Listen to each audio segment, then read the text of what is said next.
čopana, niti stada, niti se čuju dvojenice, niti melju vodenice. Nema svata na konjima, ni ovaca po poljima, nema rala, ni volova, ni pružina, ni torova, nit se više kamen baca, nit se spava kod ovaca, nit se pije s kamenica, nit se piše ćirilica.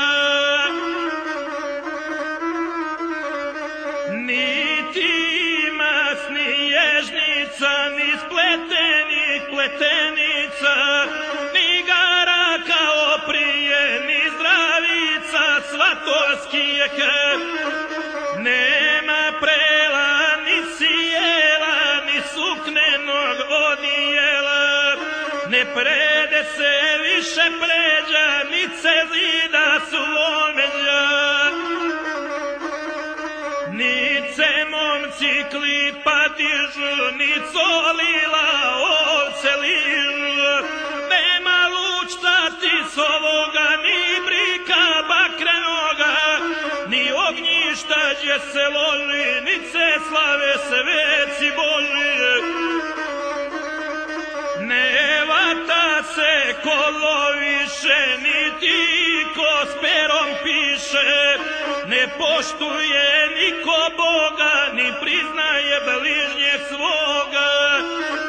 Ne poste se časni posti, nit nakonak dode gostije, nema slava doli baše, nitko golo kljuse jaše, nit se krplje obuvaju, ni torovi preturaju, ni svatovski konji vežu, ni čaktari odliježu.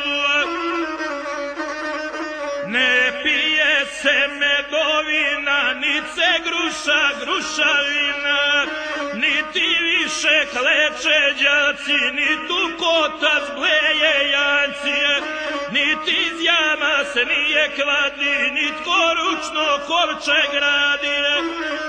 Nema ljeba ispod sača, ni suknenog pokrivača, ni mastila, ni pernica, ni se pije šljivovica. Nema više letelica, ni se ručno šegaštica, nema ploča, ni čavala, ni rakije iz konala, ni stolica tronožaca, ni trešetom mlada baca. Nisu crku ko vjenčava, ni sa snahom djever spava, nema više na končeta, ni tu selo ima kmeta, ni cigana po selima, ni se ore s volovima. Nema kladnja, niti snopa, nit na krsnoj slavi popa, ni kazana sa dva uva, niti polja čuva, ni šporeta bosanskijeh, nit se više prsten krije, ni suknene ima torbe, ni tavana iznad sobe, niti više mlade dvore, nit se dižu cikvore. Nit se pere na rijeku, nit sjekirom drva sjekula, nema krsta na grobove, niti šindre na krovove. Nema više najamnika, niti konja sedlenika, ni imena starinskih, nit se više žito sije.